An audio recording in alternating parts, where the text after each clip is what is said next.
I'm Christian with Vision Interactive here at the Dallas Digital Summit 2015 with Shanti Shunn, also with Vision Interactive. Thanks for joining us. Nice to meet you again. So Shanti just did a talk on content marketing. Can you tell us some of the key points from your talk earlier? I can. So one of the key points that I brought up was that it's really important to make sure your content is actually getting indexed. You know, there's nothing worse than a story where the pieces don't actually go together. And one of the things that when you build on your content, you start with a foundational piece and then you're continuing to expand that out.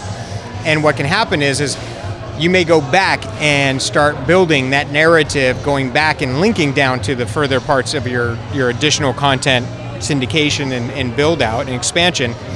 And if you're not getting the proper indexation, you're not going to be able to get those additional pieces of that story told in a manner that really resonates with your audiences. Awesome. And is this kind of what you were talking about earlier with holistic approach to SEO? Well, a holistic approach to SEO and marketing in general is that you really need to make sure that your channels are actually working together.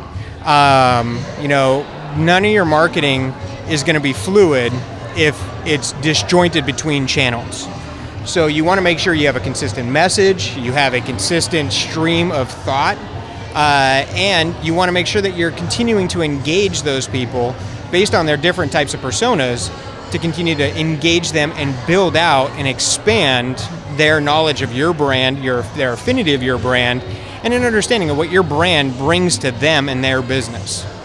Awesome. And how can we kind of incorporate marketing automation into our content marketing in a holistic way? So with marketing automation, it becomes interesting because a lot of times it's not going to go deep enough to make sure that it's really automated in a fluid manner. There's always some form of customization that's going to come up. There's always going to be something that you need to build on and expand on. And you really need to look at how that automation is working and make sure that the technology is fluid enough to be able to work together with what it is you're trying to build. You need to make sure that that foundation is there, and it works with that foundation to be able to make sure that it's really playing together well. Otherwise you end up with a broken experience, and a broken experience is a bad experience. True. So going forward into 2016, what are your predictions? In 2016, I see, obviously content marketing is the buzz right now.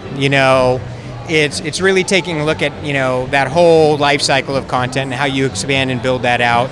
It's taking a look at things like, how is my story told? And who is that story relevant to? You need to be able to build that out and make sure that that has I'm going to say it again, a fluid approach. You want to make sure that it's continuing on.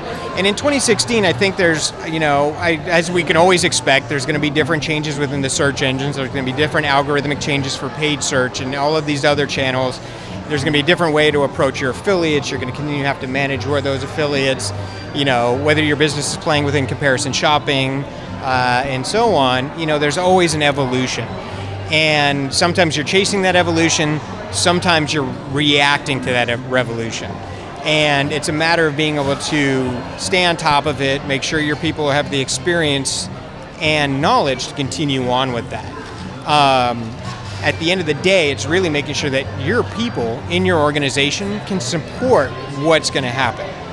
And what I always hope, and I would say this almost every year, is that organizations are supporting their people to make sure that they're building that out, and that education is part of the forefront of understanding where your customers are and how your employees understand where that evolution needs to come from.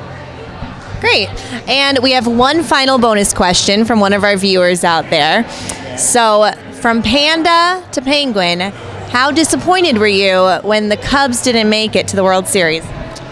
I was fairly disappointed, and I'll show my Cubs hat. Essentially, it wasn't really so much disappointment. I mean, they made it to the postseason. They performed strong. They made it past the wild card. They did really well. And they're a young team. I mean, a good chunk of the team were rookies. So when you're talking about, and this again comes down to your marketing. If you have a lot of rookies on your team and you're not supporting those rookies and growing those rookies, it's not going to help your team perform. And the Cubs did really well at growing their rookies, even the ones that they brought up in the last months of the season. Essentially, look at that as your business model and say, am I supporting my employees? Am I making sure those employees are growing?